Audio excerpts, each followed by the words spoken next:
నమస్కారం రేషియా టీవీ వార్తలకు స్వాగతం. నా పేరు లక్ష్మి. వార్తల ముందుగా హెడ్లైన్స్.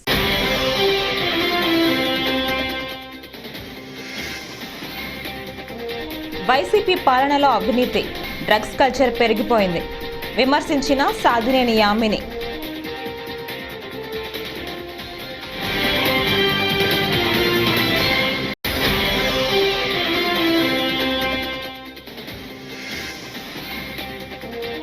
నేను గెలిస్తే అమరావతిని నెంబర్ 1గా తీర్చిదిద్దుతా, నారా లోకేష్ హామీ.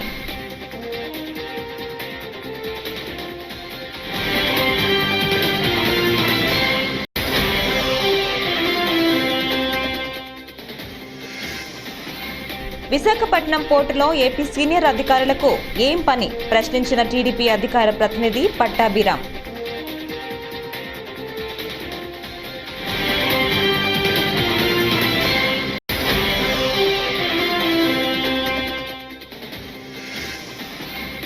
విశాఖ డ్రగ్స్ బయటకు రాకుండా సిబిఐ పట్టుకోవడం అదృష్టమన్నారు మాజీ మంత్రి పేర్ని నాని.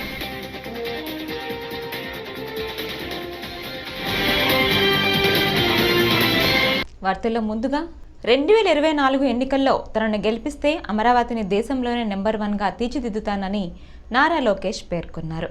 ఎన్నికల ప్రచారంలో భాగంగా శుక్రవారం మంగళగిరి పీఈపీఎల్ శ్రీ బాలాజీ ఫార్చ్యూన్స్ టవర్స్లో బ్రేక్ఫాస్ట్ విత్ లోకేష్ కార్యక్రమం నిర్వహించారు. లోకేష్ మాట్లాడుతూ ఒకే రాష్ట్రం ఒకే రాజధాని లక్ష్యంతో చంద్రబాబు అమరావతిని అభివృద్ధి చేస్తే ఈ ప్రాంత ఎమ్మెల్యే ఆర్కే కేసులు వేసి అడ్డుకున్నారని మండిపడ్డారు.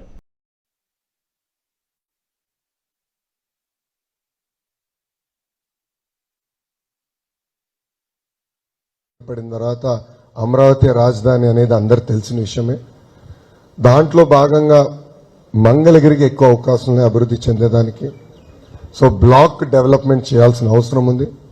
పార్క్ కానీ పార్కింగ్ కానీ ఇవన్నీ మౌలిక సదుపాయాలు బ్లాక్ బేస్డ్గా యూనిట్గా తీసుకుని మాస్టర్ ప్లాన్ తయారు చేసి అభివృద్ధి చేసే బాధ్యత మేము తీసుకుంటాం. రెండోది, డ్రైనేజ్ ఎంత దారుణంగా ఉందో నాకు తెలుసు. అనేక అపార్ట్మెంట్ బిల్డింగ్లు వచ్చిన తర్వాత కొత్త కొత్త మూసీ నదులు తయారైనాయి. సో మంగళగిరిలో ఒకటి ఉంది, తాడేపల్లిలో ఒకటి ఉంది. మనకి రైతుల మధ్యన గొడవలు జరుగుతున్నాయి. ఎందుకంటే ఎంత వెళ్ళి పంట కాలువలకు పుల్లా గట్టారు, అది కూలిపోతుందని కూడా ఎగతాళి చేసిన వాళ్ళు ఉన్నారు. ఆనాటి ప్రతిపక్ష నేతలు కంప్యూటర్ అన్నం పెడుతుందా అని కూడా అన్నారు. సో విజనరీకి ప్రిజనరీ మధ్యన ఉన్న తేడా మనం తెలుసుకోవాలి. ఫస్ట్ బాబు గారు ఎప్పుడు 30 సంవత్సరాల ముందర ఆలోచిస్తారు. మన ప్రాంతాన్ని ఎలా అభివృద్ధి చేయాలి, తెలుగు వాళ్ళు ఎక్కడున్నా అన్ని రంగాల్లో నంబర్ 1 ఉండాలనేది ఆయన లక్ష్యం. ఐటీ రంగం తీసుకొని ఇప్పుడు దేశ రాజకీయాల్లో కూడా తెలుగు వాళ్ళు ముందరికి వెళ్తున్నారు. సో బాబు గారు ఎప్పుడు అందరూ మనం తెలుగు వాళ్ళు ఎక్కడున్నా హాయిగా ఉండాలి, బాగుండాలి, అన్ని రంగాల్లో నంబర్ 1 ఉండాలి ఆయన లక్ష్యం. ఇంకా మన ప్రాంత అభివృద్ధికి వచ్చేగల మనం అమరావతి చూసాం. ఆ రోజు పనులు పరిగెత్తిచ్చారు, చేశాం. ఒక 5 సంవత్సరాలు కష్టకాలాలు వచ్చినాయి. 30 సంవత్సరాలు వెనక్కి వెళ్ళింది రాష్ట్రం. ఇప్పుడు మనందరి పైన బాధ్యత. అండ్ చంద్రశేఖర్ గారు చెప్పింది 100% కరెక్ట్. వాళ్ళ పార్టీకి చెందిన శాసన సభ్యులు నాకు స్వయంగా చెప్పారు ఆ మాట. నాకు ఎలాంటి సందేహం లేదు. సో ఇప్పుడు బీజేపీ రాష్ట్ర అధికార ప్రతినిధి సాధినేని యామిని వైసీపీపై తీవ్ర స్థాయిలో విమర్శలు చేశారు. ఎన్నికల కమిషన్ ఆదేశాలను లెక్క చేయకుండా వాలంటీర్స్ను వైసీపీ వాడుకుంటోందని, పోలీసులు కూడా ఈసీ కోడ్ లెక్క చేయకుండా ప్రవర్తిస్తున్నారని ఆరోపించారు. వైసీపీ పాలనలో అవినీతి, డ్రగ్స్ కల్చర్ పెరిగిపోయిందని ఆరోపించారు. విశాఖలో ఒక్కోటి 25 కేజీల బరువున్న 1000 సంచుల డ్రగ్స్ దొరకటం దారుణమన్నారు. రాష్ట్ర పోలీస్ శాఖ నిద్రపోతోందని, ఢిల్లీ నుంచి వచ్చిన వారు అసలు విషయాన్ని బయట పెట్టారని సాధినేని యామిని విమర్శించారు. రాష్ట్రంలో మద్యం ఏరులై పారుతోందని, డ్రగ్స్ కల్చర్ విచ్చలవిడిగా మారిందన్నారు. వాటి వల్లే మహిళలపై అఘాయిత్యాలు పెరిగిపోయాయని, మిస్సింగ్ కేసులు ఎక్కువవుతున్నాయన్నారు. జగన్మోహన్ రెడ్డి గారు వైసీపీ పార్టీ ప్రభుత్వాన్ని ఏర్పాటు చేసిందో ఆ రోజు నుంచి కూడా ఈ రాష్ట్రంలో అవినీతి పెరిగిపోయింది, అరాచకం పెరిగిపోయింది. ఈ రాష్ట్రంలో డ్రగ్స్ పెరిగిపోయాయి, డ్రగ్స్ కల్చర్ పెరిగిపోయింది. ఈరోజు పొద్దున కూడా ఒకటి చూసాము, 250 కేజీల గాంజాని పట్టుకున్నారు అల్లూరి సీతారామరాజు జిల్లాలో.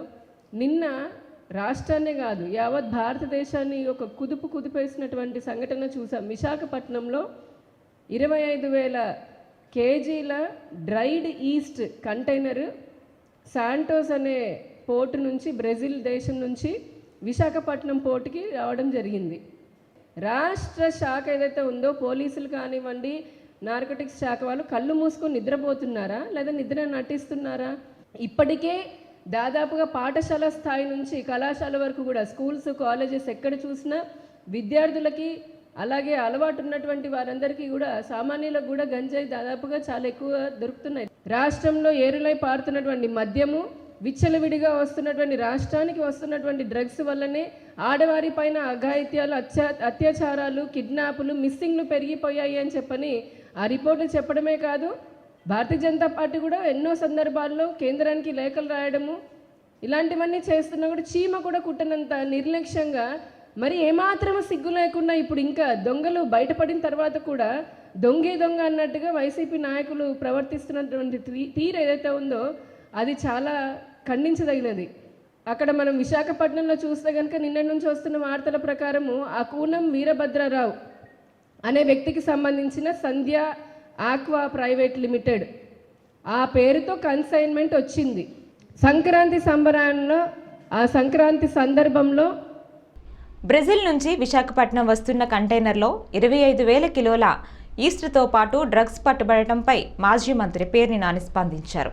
శుక్రవారం మీడియాతో మాట్లాడుతూ 25,000 కిలోల డ్రగ్స్ ఓ కంటైనర్ విశాఖకు చేరుకోవడంతో దేశం మొత్తం ఉలిక్కి పడిందన్నారు.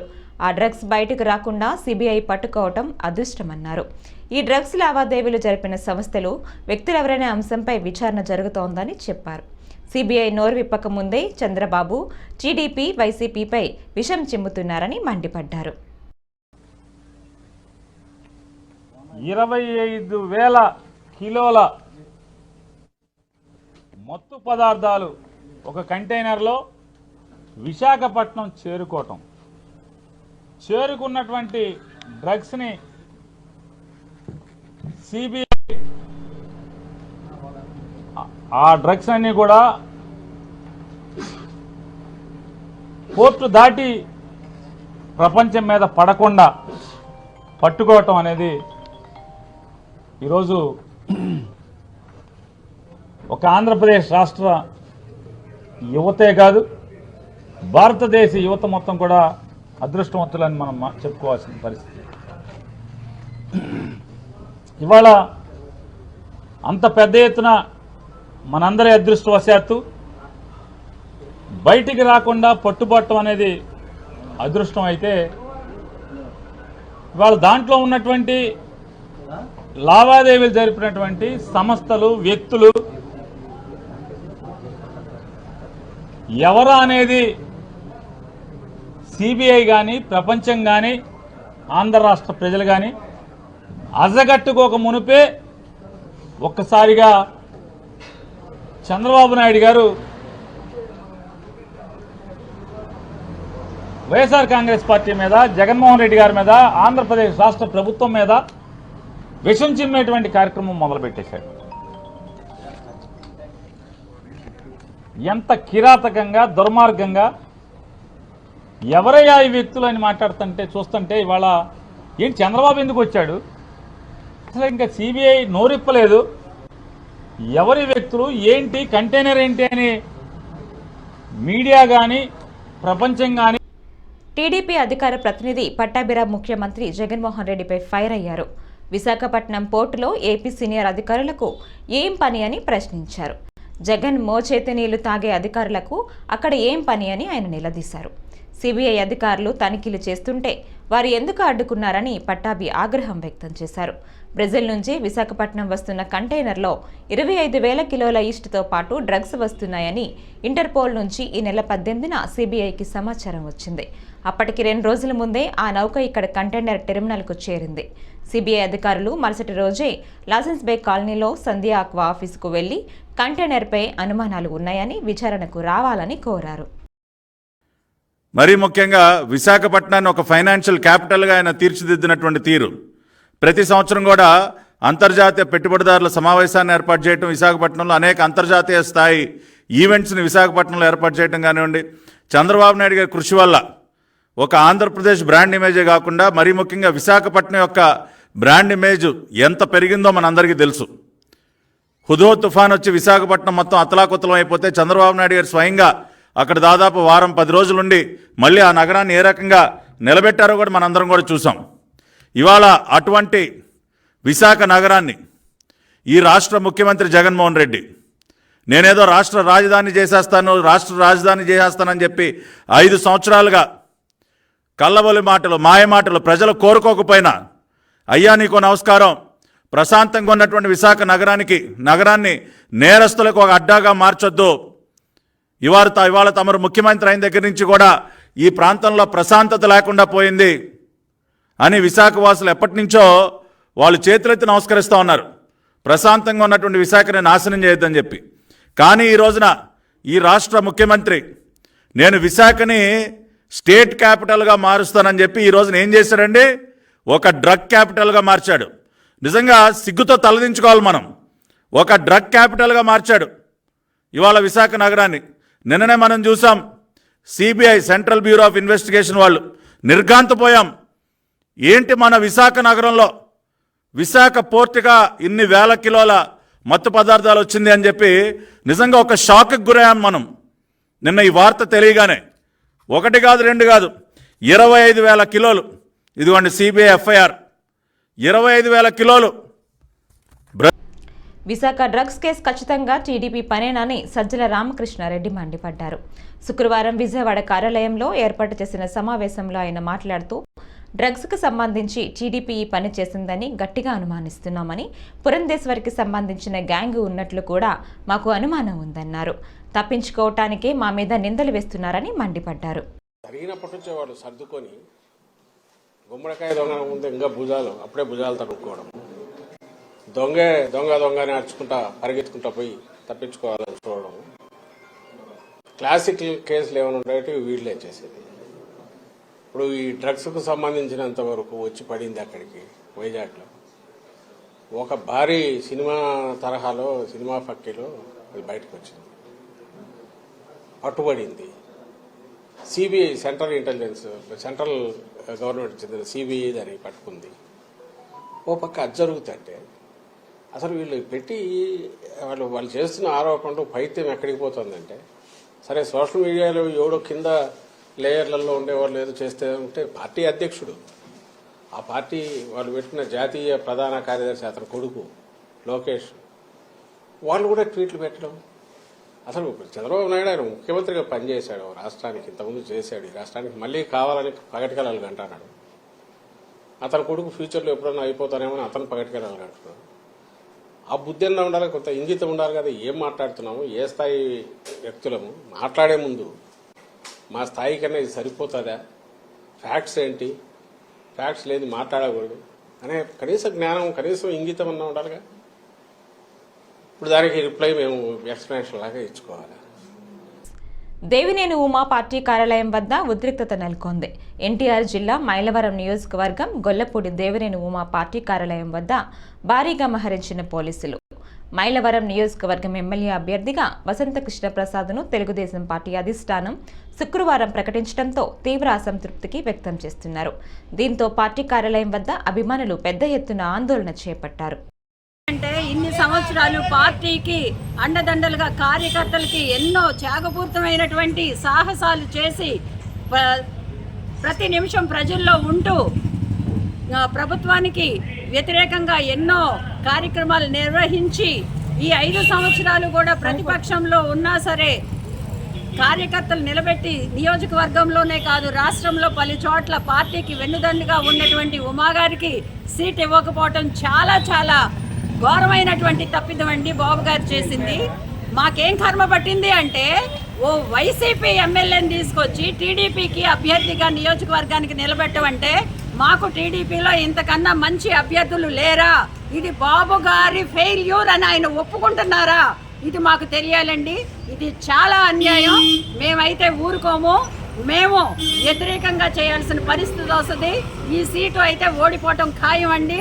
తెలుగుదేశం లిస్టులో ఈ సీట్ అయితే పడదు. 5 సంవత్సరాల నుంచి మేము ప్రతి గుమ్మానికి తీసి తిరిగి ఇదేమి కర్మ, తర్వాత బాట్లో ఎంత సిన్సియర్గా చేసాము, ఎంత త్యాగంగా, ఎంత బాగా చేసుకున్నాము ఉమా గారిని మళ్ళీ గెలిపించుకొని మినిస్టర్గా చేసి గోదావరి నీళ్లు తెచ్చుకొని ప్రతి చేనుకి కూడా పంటలు చక్కగా పండించుకోవాలని ఇంత దమ్మున్న ధైర్యం ఉన్న నాయకుడికి సీటు ఇవ్వకపోవడానికి మీకు మనసు ఎట్లా వచ్చిందండి?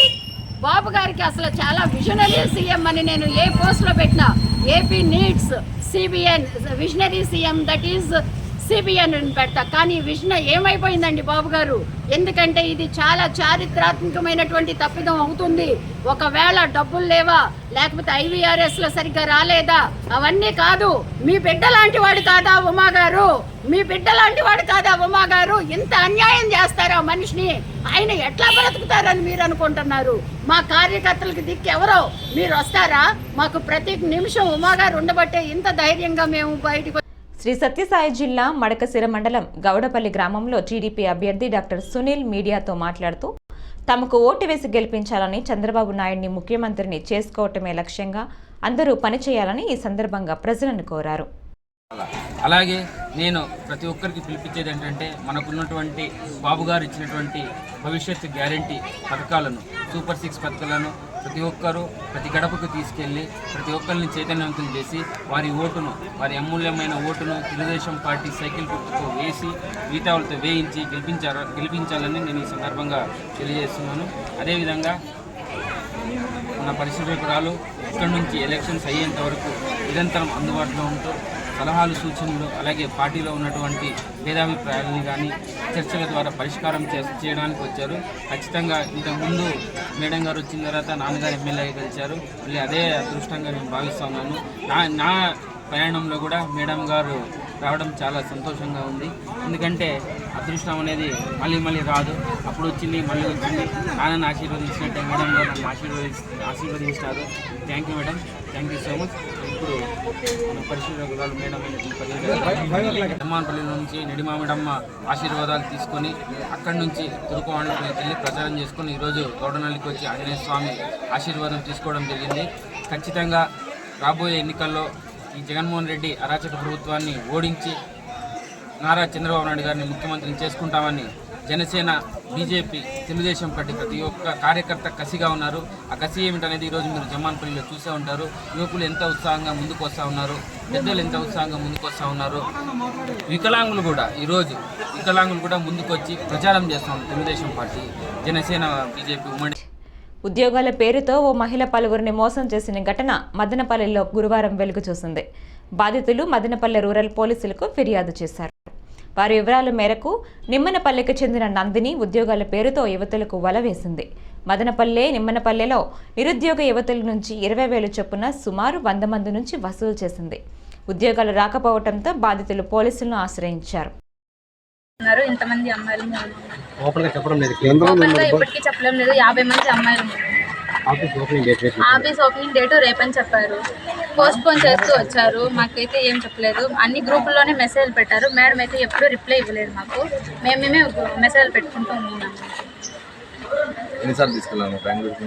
2-3 సార్లు తీసుకెళ్ళారు. అక్కడ ఎవరితోనూ మాట్లాడించారా? లేదు సార్, ఎవరితోనూ మాట్లాడించలేదు. బట్ కానీ పిలుచుకొని వచ్చేసారు.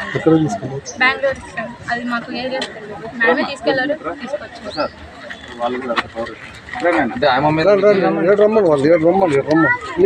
అందరూ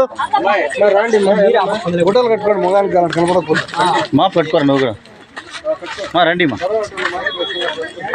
ఏమా సమస్య క్లియర్? ఏమా సమస్య క్రియేట్ చేసుకున్నారు, మళ్ళీ క్లియర్ చేసుకోవాలని వద్దా? మరి ఎందుకు మరి ఇంటికి వెళ్ళిపోండి. అయితే తెలుగుదేశం పార్టీ ఆవిర్భావం నుంచి విశ్వబ్రాహ్మణుల ఆ పార్టీకి వెన్నుదన్నుగా నిలుస్తున్నారని రాజమండ్రి నగర విశ్వబ్రాహ్మణ సంఘం ఉపాధ్యక్షులు సత్యబాబు అన్నారు. రాజమండ్రిలో ఆయన మాట్లాడుతూ వచ్చే ఎన్నికల్లో తామంతా ఆదిరెడ్డి వాసు విజయానికి కృషి చేస్తామని వెల్లడించారు. తమకు రాజకీయ ప్రాతినిధ్యం తెలుగుదేశం పార్టీనే కల్పించిందని అన్నారు. అలాగే స్థానిక సంస్థ ఎన్నికల్లో కూడా మాకు 2 తపాలుగా మా కమ్యూనిటీకి పాలవలస వీరభద్ర గారికి, కోటి వెంకట్రావు గారికి, నక్కా చిట్టుబాబు గారికి 2 సార్లు కూడా మాకు వాళ్ళు అవకాశం కల్పించారు. దాన్ని మేము సద్వినియోగపరుచుకున్నాం. అలాగే ఈ మధ్యకాలంలో ఏంటంటే కొంతమంది మా మీద దుష్ప్రచారం చేస్తున్నారు. కారణం ఏంటంటే మేమందరూ కూడా తెలుగుదేశానికి పూర్తిగా మద్దతు ఉంటున్నాం అనేసి వాళ్ళు కొంతమంది అటేపు రావట్లేదన్న ఆలోచనతో వాళ్ళందరూ కూడా అదే పని కింద కట్టుకొని మేము అటు ఉన్నాం ఇటు ఉన్నాం అని చెప్పుకున్నారు. కానీ మేము ఏం చేసినా సరే ఈ మధ్యకాలంలో విశ్వబ్రాహ్మణ ఆత్మీయ సమావేశం ఒకటి ఏర్పాటు చేసాం హోటల్ జగదీశ్వరిలో. అప్పుడు ఆదిరెడ్డి గారు, వాసు గారు నాయకత్వంలో, నక్క చిట్టుబాన్నయ్య గారి నాయకత్వంలో మొత్తం అందరూ కలిసి ఈ కార్యక్రమం ఏర్పాటు చేసాం. అప్పుడు తెలిసింది విశ్వబ్రాహ్మణులు అందరూ కూడా ఇటువైపు ఉన్నారన్నదని. తను వెంటనే కూడా ఈ వైఎస్ఆర్ పార్టీ నాయకులు కొంతమంది ఏం చేశారంటే వీళ్ళు కూడా ఒక మీటింగ్ ఏర్పాటు చేసుకొని మేము కూడా మీకు మద్దతు ఉంటున్నామని అందరూ కొంతమంది ఉన్నారు ఇప్పటికే. వీళ్ళందరూ కూడా ఒక కమిటీ కింద ఏర్పడి వాళ్ళు కూడా ఈ కార్యక్రమం ముందుకు తీసుకెళ్ళాలని చూశారు. అలాగే తాత్కాలికంగా ఏం చేశారంటే ఎప్పుడూ లేని విధంగా వీళ్ళందరూ కూడా మాకు ఒక కమ్యూనిటీ హాల్ ఇస్తానని ప్రత్యేకంగా ఒక రోజు ముందు మాకు అనౌన్స్మెంట్ చేసి మేమందరం కూడా వెళ్ళడం జరిగింది. కానీ అక్కడికి వెళ్ళిన తర్వాత కూడా ఎలక్షన్ కోడ్ వచ్చి మీకు తర్వాత ఇస్తామని జీవో పేపర్ మాకు చూపించడం జరిగింది. కానీ ఇటువంటి బోటకం మాటలు అయితే మటుకు తెలుగుదేశం పార్టీలో మటుకు ఎప్పుడూ లేవు. కాబట్టి స్వర్ణకార సోదరులు కూడా విశ్వబ్రహ్మ సోదరులు అందరూ కూడా మనం గమనించవలసింది ఏంటంటే మనకు న్యాయం చేసేది ఆదిరెడ్డి వాసు గారి నాయకత్వం. రాజమండ్రి సిటీ వైసీపీ ఎమ్మెల్యే అభ్యర్థి మార్గాని భరత్ ఎన్నికల నిబంధనలను తుంగలో తొక్కారని జనసేన పార్టీ ఉపాధ్యక్షుడు ఎస్ రాజేష్ ఖన్నా వ్యాఖ్యానించారు. రాజమండ్రిలో శుక్రవారం ఆయన మీడియాతో మాట్లాడుతూ భరత్కు అనుకూలంగా వ్యవహరించడం వల్ల ఎన్నికల రిటర్నింగ్ అధికారి 23 మంది వాలంటీర్లను సస్పెండ్ చేయటమే ఇందుకు ఉదాహరణ అని ఆరోపించారు. చీరలు, ఇళ్లు పట్టాల పంపిణీ చేయటంపై తాము ఆర్ఓకు ఫిర్యాదు చేశామన్నారు. రాజమండ్రి వైకాపా ఎమ్మెల్యే అభ్యర్థిగా పోటీ చేసినటువంటి ప్రస్తుతానికి మార్గాని భరత్ యథేచ్ఛగా ఎన్నికల నిబంధనలను తొంగలో తొక్కుతున్నారు. ఇందుకు సాక్ష్యం ఏంటంటే నిన్నే 23 మంది వాలంటీర్లని రిటర్నింగ్ అధికారి సస్పెండ్ చేశారు. ఇది కాకుండా ఆయన చీరలు పంచడం, దొంగ పత్రాలు ఇవ్వడం, వీటన్నిటి మీద కూడా మా జనసేన, టీడీపీ, బీజేపీ ఈ ఉమ్మడి కూటమి అంతా కలిసి రిటర్నింగ్ అధికారికి కంప్లైంట్ ఇవ్వడం జరిగింది. అలాగే 120 కోట్లతో అభివృద్ధి చేస్తే వీళ్ళు కేవలం 30 కోట్ల రాష్ట్రం తీసుకొచ్చి అభివృద్ధి అంతా నేనే చేశానని చెప్పుకుంటున్నాడు. ఇది ప్రజలు నమ్మొద్దని మేము ఈ పత్రికా ప్రముఖులకు కూడా మేము కోరాం. సో చాలా సెకండ్ అన్నాను. కాకినాడ నగరం ఎమ్మెల్యే ద్వారంపూడి చంద్రశేఖర్ రెడ్డి శుక్రవారం ఎన్నికల ప్రచారానికి శ్రీకారం చుట్టారు. మత్స్యకారులు అధికంగా ఉండే 15వ డివిజన్ ఏటిమొగ్గ ప్రాంతం నుంచి తన ప్రచారం ప్రారంభించారు. తొలుత మల్లేరమ్మ దేవాలయంలో అమ్మవారిని దర్శించుకున్నారు. అనంతరం వైసీపీ శ్రేణులతో ప్రతి గృహాన్ని సందర్శించి గత ఎన్నికల్లో అఖండ మెజారిటీ అందించి గెలిపించారని, నగర అభివృద్ధికి ఎంతగానో కృషి చేయడం జరిగిందని తెలిపారు. ఈరోజు 14-15 డివిజన్లో ఏటిమొగ్గ ప్రాంతంలో ఎన్నికల ప్రచారం ప్రారంభించడం జరిగింది. ప్రతి వాళ్ళని ఫ్యాన్ గుర్తుగా ఓట్లేయమని, ఇక్కడ నన్ను సునీల్ గెలిపించమని, నేను ఎమ్మెల్యేగా, సునీల్ ఎంపీగా ఇద్దరు కూడా పోటీ చేస్తున్నాను. జగన్మోహన్ రెడ్డి గారు ప్రభుత్వాన్ని మరలా మనం చూసుకోవాలని ప్రధానంగా విజ్ఞప్తి చేయడం జరుగుతుంది. ఫ్యాన్ గుర్తుగా ఓట్లేయమని మమ్మల్ని గెలిపించమని కోరుకుంటున్నాం. ముఖ్యంగా ఏటిమొగ్గ అన్నది చాలా కీలకమైన ప్రాంతం. మత్స్యకారులు ఎక్కువ మంది నివసించే ప్రాంతం. గతంలో వీళ్ళకి చాలా రకాలుగా అన్యాయాలు జరిగినాయి. ముఖ్యంగా ఓఎన్జీసీ, రిలయన్స్, జిఎస్పిసి సంస్థల నుంచి చాలా అన్యాయం జరిగిన మాట వీళ్ళందరూ తెలిసిందే. వీళ్ళందరూ కోరుకోవడం అదే. ఈ నెల 1వ తారీఖున మేము అందరం కూడా ఉద్యమం చేయడం జరిగింది. పెద్దల సహకారం, ఏటిమొగ్గ పెద్దలు, ఇతర గ్రామ పెద్దలందరూ కూడా ఇక్కడ ఉద్యమం చేస్తే ఉద్యమానికి తలొగ్గి కిందకి దిగి ఓఎన్జీసీ వారు కానీ జిల్లా యంత్రాంగం అందరూ కూడా వీళ్ళ నష్టపరిహారం ఇచ్చే బాధ్యత తీసుకుంటాం అని చెప్పి నష్టపరిహారానికి ఒక కమిటీని కూడా ఇవ్వడం జరిగింది. ఆ కమిటీ రిపోర్ట్ రాగానే వచ్చిన మరుక్షణమే ఓఎన్జీసీ దగ్గర నుంచి ఎవరైతే మత్స్యకారులు నష్టపోతున్న మత్స్యకారులు ఉన్నారో వాళ్ళందరూ కూడా న్యాయం చేసే బాధ్యత చేస్తానని చెప్పాను. తప్పకుండా 100% పట్టుదలతో ఓఎన్జీసీ సంబంధించినటువంటి నష్టపరిహారం మత్స్యకారులకు ఇవ్వాల్సిందే. ఇవ్వని పక్షంలో కాకినాడ నుంచి ఏ విధమైన కార్యకలాపాలు జరగవని ఈ సందర్భం వాళ్ళకి గతంలో చెప్పాం, ఇప్పుడు చెప్తున్నాం. నా యొక్క ఏటిమొగ్గకు సంబంధించి డెవలప్మెంట్ అన్ని రకాలుగా చేయగలిగాం. రోడ్లు కానీ, డ్రైన్లు కానీ, పార్క్ కానీ, వీళ్ళకి కావాల్సిన కమ్యూనిటీ హాల్స్ కానీ ఏది అడిగితే ప్రజలు అది చేయగలిగాం. వీళ్ళకి అంతా పూర్తిగా కావాల్సింది ఏంటంటే నష్టపరిహార డబ్బు. ఆ నష్టపరిహార డబ్బుల్ని ఓఎన్జీసీ ద్వారా తప్పకుండా తీసుకొస్తామని చెప్తున్నాం. ఈరోజు ఆంధ్రప్రదేశ్లో 175 అసెంబ్లీ స్థానాల్లో 160 అసెంబ్లీ స్థానాలను టీడీపీ, జనసేన, బీజేపీ కూటమి కైవసం చేసుకుంటుందని పాలకొల్లు ఎమ్మెల్యే నిమ్మల రామానాయుడు అన్నారు. గురువారం సాయంత్రం పాలకొల్లులో నిర్వహించిన కష్టాల కార్యకర్తల సమావేశంలో ఎమ్మెల్యే నిమ్మల మాట్లాడుతూ సర్వేలు ఈ విషయాన్ని స్పష్టం చేస్తున్నాయన్నారు. గెలుస్తామనే ధీమాతో ఉండిపోకుండా గెలిచే వరకు విశ్రమించకుండా కష్టపడి పనిచేయాలని ఆయన పిలుపునిచ్చారు. ఎందుకంటే ఆయన కూడా ఒక ప్రతిజ్ఞ చేశాడు, రేపొద్దున మళ్ళీ ప్రజాక్షేత్రంలోకి వెళ్ళి ముఖ్యమంత్రిగానే గౌరవ సభలో అడుగు పెడతానని చెప్పాడు. అంచేత 100% అది జరగాలంటే మనందరం కూడా కష్టపడి పనిచేయాలి. వార్ కాన్ఫిడెన్స్ అనేది అస్సలు మనం పెట్టుకోవద్దు. ఇప్పుడు ఈవేళ వాస్తవం 175కి 160 సీట్లు తెలుగుదేశం జనసేన కూటమికి వస్తాయనేది ఈవేళ అన్ని సర్వేలు కూడా చెప్తూ ఉన్నాయి. అంచేత నేను రేపు జరిగేటువంటి ఎన్నికల్లో దయ ఉంచి మీరందరూ కూడా కష్టపడి రేపు రాబోయేటువంటి రోజులన్నీ కూడా మంచి రోజులు ఈ రాష్ట్రానికి రాబోతూ ఉన్నాయి. ఏదైతే మరి రేపు వచ్చేటువంటి ఆ కూటమిలో కూడా ప్రజలకు ఉపయోగపడేటువంటి సంక్షేమ పథకాలు ఏదైతే అభివృద్ధి ఏదైతే ఉన్నాయో అవన్నీ కూడా మళ్ళీ ప్రజలకి అందేటువంటిది మీ ద్వారా అందేటువంటి అవకాశాలు ఇవన్నీ కూడా ఉంటాయి. అంచేత తప్పనిసరిగా మీరందరూ కూడా బూత్ లెవెల్లో కష్టపడి మంచి మెజారిటీని మీ బూత్ లెవెల్లో ఇచ్చేటువంటి విధంగా మీరందరూ కృషి చేయాలని మరొక్కసారి మిమ్మల్ని అందరినీ.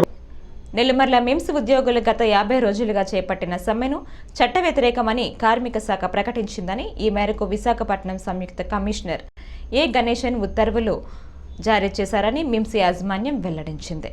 మిమ్స్లో శుక్రవారం ఏర్పాటు చేసిన విలేకరుల సమావేశంలో మిమ్స్ యాజమాన్య ప్రతినిధి డీన్ డాక్టర్ సిహెచ్ లక్ష్మీకుమార్ ఈ వివరాలను వెల్లడించారు.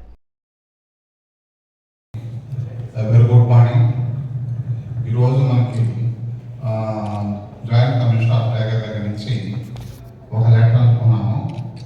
ఆ లెటర్ ప్రకారం పబ్లిక్ సర్వీస్ సెక్టర్లో స్ట్రైక్స్ చేయకూడదని చెప్పేసి ఒక ఆర్డర్ పాస్ చేశారు.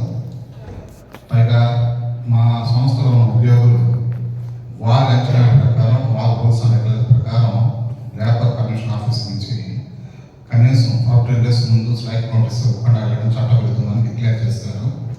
పైగా మరికొన్ని వివరాలు కూడా దాంట్లో పొందుపరిచారు. ఆర్డర్ కాపీ మీకు వివరాలు తెలియజేస్తాము. దాని ప్రకారం వీరు గత 40 రోజులు చేస్తున్న స్ట్రైక్ చట్టపరమని ఇల్లీగల్ డిక్లేర్ చేయడమే కాకుండా స్ట్రైక్ చేస్తున్న ఎంప్లాయర్ అందరూ కూడా వెంటనే విధుల్లో చేరి పేషెంట్కి అసౌకర్యం కలిగించకుండా సర్వీసెస్ అసౌకర్యం కలిగించలేమని ఆర్డర్ వేశారు. మేనేజ్మెంట్ తరఫున మా వ్యక్తి నుంచి కూడా ఏంటంటే స్ట్రైక్ చేసిన ఎంప్లాయర్లు కమిషనర్ గారి ఉత్తర్వులను గౌరవించి వెంటనే విధుల్లోకి వచ్చి ఇప్పటికే సమస్యలతో సతమవుతున్న పేషెంట్లకి ఊరట కల్పించి వాళ్ళ సర్వీస్ కలగజేస్తారని, కార్యాలయ కార్యక్రమాలకు యథావిధిగా ఉద్యోగంలో చేరి బాధ్యత నిర్వహించుకుంటూ ఉంటారని ఆశిస్తూ విన్నపం చేస్తున్నాను. ఈ వార్తలు ఇంతటితో సమాప్తం. నమస్కారం.